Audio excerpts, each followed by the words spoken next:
Dar vienas geras klausimas per pirmą pasimatymą užduoti kitam žmogui yra toks. Tai yra paklausti apie jo santykį su tėvais.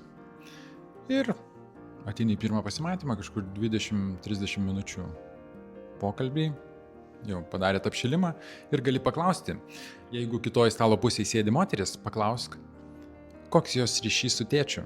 Ar jinai jį myli, ar jie gražiai sutinka, ar jinai turi kažkokių nuoskaudų, o gal tėčio nebuvo, jisai gėrė, jis kaltas, jis netikęs, jisai visiškas gyvulys.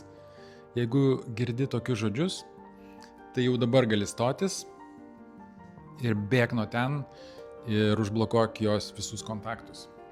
Ir tas pats galioja kitai lyčiai, jeigu kitoj stalo pusėje sėdi vyras.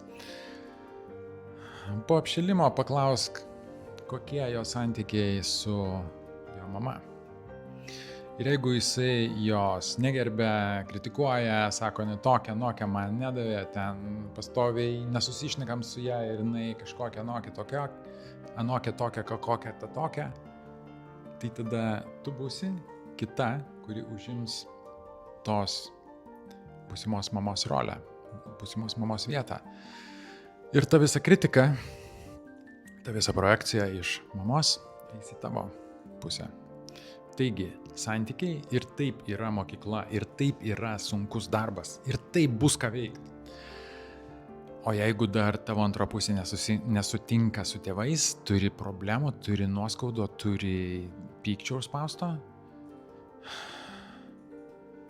nepavydžiu tada. Jau tada bus pekla.